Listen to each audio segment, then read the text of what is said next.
I was 32 when I installed security cameras around my house. This was spring of 2021, right after a string of break-ins in my neighborhood in Seattle. I lived alone in a small 2-bedroom house, worked long hours as an ER nurse, and wanted the peace of mind. I bought a system with 4 cameras: front door, back door, garage, and living room. They all connected to an app on my phone that would alert me to any motion. The installation was straightforward. The cameras had night vision, 2-way audio, and cloud storage for recordings. I set up the motion detection zones carefully, avoiding areas where tree branches or passing cars would trigger false alarms. For the first few weeks, the system worked perfectly. I'd get notifications when the mail carrier came, when neighbors walked their dogs past my house, normal suburban activity. Then one night in June, I was working a late shift at the hospital when I got a motion alert from my living room camera. It was 2:30 in the first morning. Nobody should be in my house. I opened the app with shaking hands. The live feed showed my living room, dark, except for the streetlight glow through the windows. Nothing moved. I watched for a full minute. Nothing. I checked the recorded clip that triggered the alert. The camera had captured movement in the corner of the room near my bookshelf. I watched it 3 times. There was definitely something, a shadow moving across the frame, but the footage was grainy and unclear. Could have been a trick of light through the window. Could have been something else. I called the police. They sent an officer to check my house. He walked through every room, checked all the windows and doors. Everything was locked, nothing disturbed, no signs of a break-in. He said the camera probably picked up a shadow from a passing car or reflection. I felt foolish but relieved. The next night, same time, another motion alert from the living room camera. I opened the app immediately. This time I saw it clearly. A shadow moving across the wall behind my couch. Not from outside, from inside the room. Something was in my house, moving around while I was at work. I called 911 again. This time I kept the app open, watching the camera feed while on the phone. The dispatcher stayed on the line as officers were dispatched. I watched my living room on the screen. Then I saw it. A person, just for a second, walking past the camera's field of view. Tall, wearing dark clothes. In my house, the dispatcher heard me gasp and asked what I saw. I told her someone was inside. She instructed me to stay where I was, not to go home until police had cleared the house. It was torture, sitting in my car in the hospital parking lot, watching the camera feed, knowing someone was in my home. Police arrived at my house within 6 minutes. I watched on the camera as they approached the front door. They announced themselves, entered with weapons drawn. I switched between camera views, watching them search. They went through every room methodically. They found nothing. No intruder, no signs of anyone hiding. The house was empty. But when they reached my bedroom, one officer called the others over. They found something. I couldn't see what from the camera angles I had. The officer called me directly. He asked how long I'd lived in the house. I said 3 years. He asked if I'd ever noticed anything strange in my bedroom closet. I said no. Why? He told me they'd found a small hole drilled through the back wall of my closet. The hole led to the attic space. Someone had been accessing my house through the attic, coming down through the closet. The hole was hidden behind my hanging clothes. I'd never noticed it. The officer said the attic access point was from a crawl space that connected to my neighbor's property. Someone could enter through there without breaking in through doors or windows. They searched the attic and found evidence someone had been living there. A sleeping bag, some food, wrappers, a flashlight, and something that made my blood run cold. Photos of me. Photos taken inside my house. Me sleeping in my bed. Me getting dressed. Me sitting on my couch. Someone had been watching me for weeks, maybe months, living in my attic, coming down at night when I was at work. The police collected evidence and dusted for prints. They found DNA from the sleeping bag. They started an investigation. They asked my neighbors if they'd seen anything unusual. That's when I learned the truth. My neighbor 2 houses down had a nephew who'd been staying with him temporarily for a few months. The nephew was in his 30s, had a criminal record for burglary and trespassing, and had access to the shared crawl space that connected several properties on our street. Police arrested him the next day. They found more photos of me on his phone, videos too, recordings of me inside my house, doing normal daily activities, completely unaware I was being watched. He'd been obsessed with me since I'd moved in 3 years ago. He'd figured out the crawl space access about 6 months prior and had been using it to enter my attic regularly. He confessed to everything, said he'd watch me through the hole in my closet, come down into my house when I was at work to take things, move things, leave things, small items I'd never noticed missing. He'd go through my belongings, my clothes, my personal items. The motion alerts that caught him were because he'd gotten bolder, spending more time downstairs, getting careless. The prosecutor said he'd likely face prison time for stalking, burglary, and invasion of privacy. But the damage was done. I couldn't stay in that house. Every time I looked at my closet, I imagined him watching me through that hole. Every creak at night made me think he was in the attic. I sold the house within 2 months and moved to an apartment in a high-rise building. No attics, no crawl spaces, just concrete and steel. I still have security cameras, more than before. But now, I also check behind every closet, every wall panel, every access point. I learned that security cameras are only useful if you're watching. And sometimes what they show you is that you've never been as alone as you thought. Sometimes someone's been watching you all along, and the cameras finally made them visible. But by then, they've already seen everything. I'm 35 now.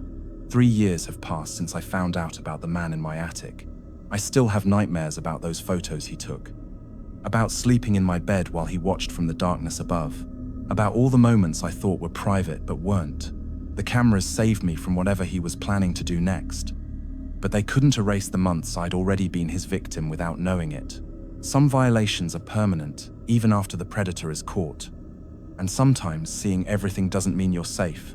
Sometimes it just means you finally know how unsafe you've always been.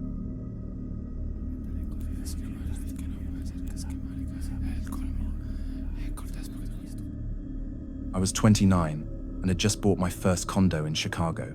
This was fall of 2020, during COVID when everyone was working from home. The condo came with a video doorbell already installed by the previous owner. I thought it was a nice bonus, one less thing I needed to buy. It was one of those popular brands that records whenever someone approaches your door and sends alerts to your phone. The first few weeks were normal. I'd get notifications when packages were delivered, when neighbors walked past, when food delivery arrived. Standard stuff. I was home most of the time working remotely, so I didn't pay much attention to the alerts during the day.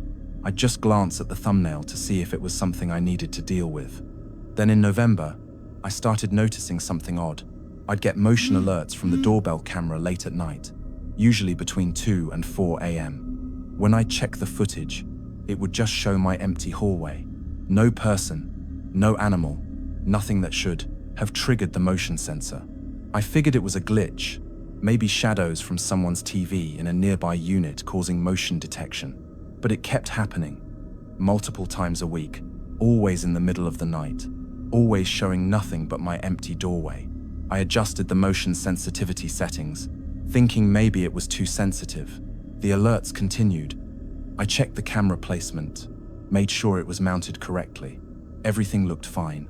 One night in early December, I got an alert at 3 a.m. Half asleep, I opened the app on my phone. The live feed showed my doorway as usual, but this time, as I watched, I saw something move at the very edge of the frame, just barely visible, like someone had been standing close to the wall outside my door, out of direct camera view, and had shifted slightly.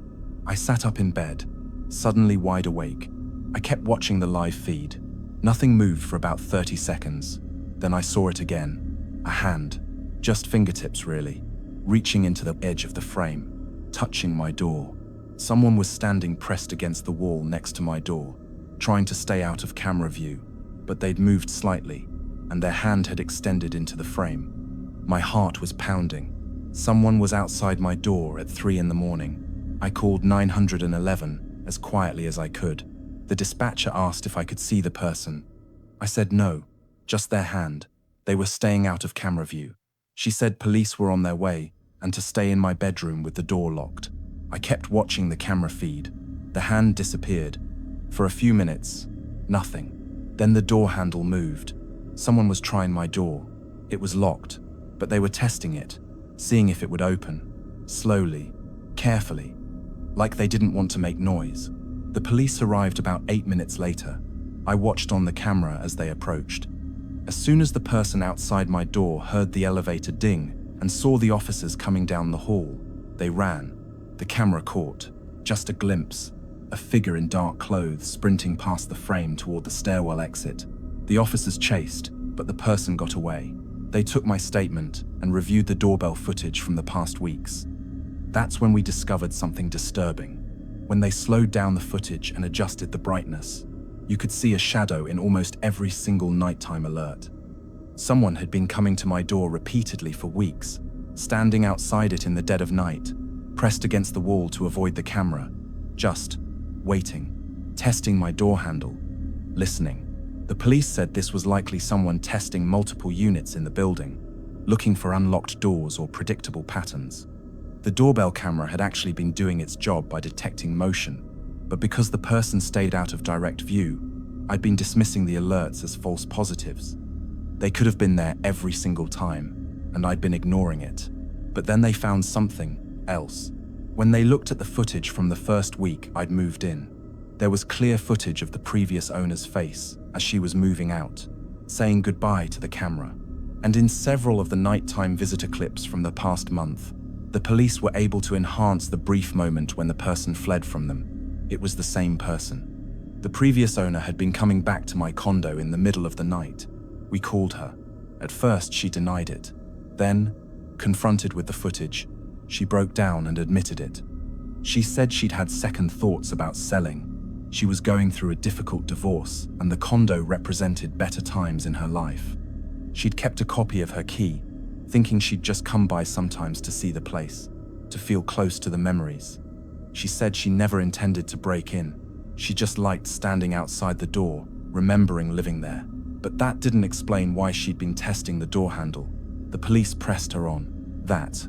Eventually, she admitted she'd tried the door a few times, hoping I'd forgotten to lock it. She said if it had been unlocked, she would have just gone inside for a few minutes, looked around, remembered. She swore she wouldn't have taken anything or hurt anyone. She just wanted to visit her old home. The police arrested her for attempted burglary and trespassing. When they searched her apartment, they found a journal where she'd been documenting her visits to my condo. Dates, times, observations about my routines. She'd been watching my patterns, noting when my lights went off, when I seemed to be asleep. She'd been planning to enter when she felt it was safe. The prosecutor said she was mentally unstable. The divorce had triggered something. She'd become obsessed with the condo, fixated on it as the last stable thing in her life. She took a plea deal, got probation and mandatory psychiatric treatment, and was banned from the building. I got a restraining order, changed all the side locks, and installed additional cameras, but I couldn't shake the feeling of violation. She'd been standing outside my door while I slept, sometimes for 15 or 20 minutes according to the timestamps, just standing there, listening to me move around inside, waiting. If the police had arrived 30 seconds later that night, if she'd managed to get inside, what would she have done? She said she just wanted to look around, but the journal told a different story. She'd been escalating, visiting more frequently, staying longer. I sold the condo 6 months later. Every time I came home, I'd remember her standing outside my door in the dark. Every nighttime alert from the doorbell camera would trigger panic, even after she was arrested and forbidden from returning. The very device that was supposed to make me feel safe had instead recorded my stalking, documented weeks of someone obsessing over my space without my knowledge. I'm 32 now. 3 years have passed since that. In winter, I still have doorbell cameras wherever I live, but now I review every single alert, even the ones that look like nothing, because I learned that empty doesn't always mean alone. Sometimes, the person watching you knows exactly where your cameras are pointed, and sometimes they stay just outside the frame, in the blind spots, where they think they're invisible. But eventually, they always move. Eventually, they always reveal themselves. The question is whether you're watching closely enough to catch it before it's too late.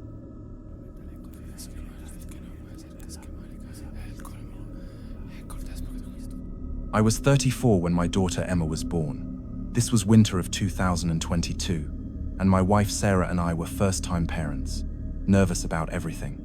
We bought all the latest baby gear, including a high-tech baby monitor with a camera that connected to our Wi-Fi. We could watch Emma from anywhere using an app on our phones. It had night vision, two-way audio, temperature sensors, everything. We felt so modern and prepared. The first few months were the usual new parent chaos. We'd check the monitor constantly, especially at night. Emma would make sounds and we'd look at the camera to see if she was waking up or just stirring in her sleep. The app worked great. We could pan the camera remotely, zoom in, even play lullabies through the speaker.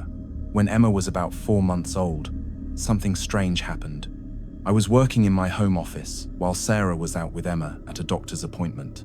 I had the baby monitor app open on my computer, just on in the background out of habit, even though Emma wasn't home. Suddenly, the camera moved. It panned across the empty nursery, then zoomed in on Emma's crib, then panned back to center. I stared at the screen. The camera had moved on its own. I checked the app controls. I hadn't touched them. I thought maybe Sarah had opened the app on her phone and was adjusting the camera remotely. I texted her asking if she was looking at the baby monitor. She replied she was at the pediatrician and hadn't touched her phone. I felt uneasy but chalked it up to a glitch. Maybe the app had a bug that caused random movements. I closed it and went back to work. That evening, I mentioned it to Sarah. She said she'd noticed something weird too. The previous night, she'd been watching Emma sleep on the monitor when she heard a sound through the speaker. Not from Emma. It sounded like someone clearing their throat. Quietly, almost like they hadn't meant for it to be audible. She'd gone to Emma's room immediately, but Emma was asleep, and the room was empty. She'd convinced herself she'd imagined it. Now we were both concerned. We looked up information about the monitor model. That's when we found forum posts from other parents reporting that these monitors could be hacked. If you didn't change the default password, or if your Wi-Fi wasn't secure, someone could access the camera feed and controls remotely. We'd never changed the default password. It was still the generic one that came with the device. We immediately changed all the passwords and secured our Wi-Fi network. We thought that would solve it. But 2 nights later, at around 11 p.m., we heard Emma crying on the monitor. Not unusual. She often woke up at that time. But then we heard something else. A voice. A man's voice, coming through the monitor speaker, talking to Emma. Shh, shh, it's okay. Go back to sleep. Sarah and I ran to Emma's room. She was crying in her crib, alone. No one else was there. But the voice had been real. We'd both heard it through the monitor. Someone had accessed our camera and was talking to our daughter through the speaker. We were horrified. I unplugged the monitor immediately. We comforted Emma until she fell back asleep. Then we called the police. They took a report, but said these baby monitor hacks were becoming common. They advised us to file a complaint with the FTC and the monitor manufacturer. They said it would be nearly impossible to track who had hacked into our device unless they made contact again or demanded something. We replaced the monitor with a different model from a more secure company, with better encryption and 2-factor authentication. We changed all our passwords again, added extra security to our network. We thought we'd handled it, but then we started finding strange things in our email. Someone had been sending us messages, using a fake email address, pretending to be from the baby monitor company's customer service. The emails referenced specific times and dates, asking if we noticed unusual activity on those dates. The dates matched nights when we'd noticed strange things, the camera moving on its own, sounds coming through the speaker. Whoever had hacked our monitor was now contacting us, letting us know they'd been watching. It was a power play, showing us they had access. They'd been there. They'd seen our daughter. We reported the emails to police. The detective assigned to our case said this was escalating beyond a typical security breach. This wasn't just some random person who'd stumbled onto an unsecured monitor. This was someone deliberately targeting us, making sure we knew they'd been watching. The detective had the emails traced, but they'd been sent through anonymous servers and VPNs. Dead ends. Then we got a package in the mail. No return address. Inside was a printed photo. It was a screenshot from our baby monitor camera, showing Emma in her crib, from a night several weeks prior. On the back of the photo, handwritten, "Sweet dreams." We took it to the police immediately. They said this was now stalking and harassment, much more serious. They opened a full investigation. The handwriting analysis couldn't identify the person. The photo had no traceable fingerprints. The package's postmark showed it had been mailed from a location 2 hours away. Police started looking into who might have a grudge against us, who might know enough about technology to hack a baby monitor, who might be obsessed with our family. After weeks of investigation, they found something. Sarah's ex-boyfriend from college had recently moved back to the area. They'd dated for 2 years. He'd become possessive and controlling. She'd broken up with him. That was over a decade ago. Before she met me, the police looked into him. He worked in IT, had the technical skills to hack Wi-Fi connected devices. He'd been following Sarah's social media loosely over the years, had seen our pregnancy announcements, knew we'd had a baby. Police brought him in for questioning. At first, he denied everything, but when they searched his apartment with a warrant, they found recordings, hours of footage from our baby monitor, saved on his computer, videos of Emma sleeping, videos of Sarah and me coming into the nursery, audio recordings of us talking to Emma. He'd been watching for months, ever since we set up the monitor. He'd hacked into it within days of us installing it, had been a silent observer of our most private family moments. He'd become fixated on Sarah again. Seeing her as a mother had triggered something. He told the police he just wanted to see her happy, to be part of her life even if she didn't know it. The handwritten note, the photo, those were his way of trying to make contact, to let us know he was still connected to her. He didn't see it as stalking, he saw it as devotion. He was arrested and charged with stalking, harassment, unauthorized computer access, and wiretapping. He pleaded guilty to avoid trial and got 2 years in, prison plus probation. The judge ordered him to have no contact with our family and to undergo psychiatric evaluation. But the damage was done. He'd watched my daughter sleep for months. He'd heard every lullaby we sang, every conversation we had in her nursery, every moment we thought was private. We moved to a different house within 3 months. We couldn't stay in that nursery knowing he'd been watching through the camera for so long. We replaced all our smart devices, everything that connected to internet. We became paranoid about technology. Emma is 3 years old now. She doesn't remember any of it, thank God. But Sarah and I remember.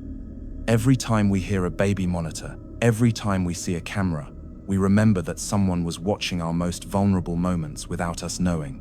I'm 37 now. 3 years have passed since we discovered the hack.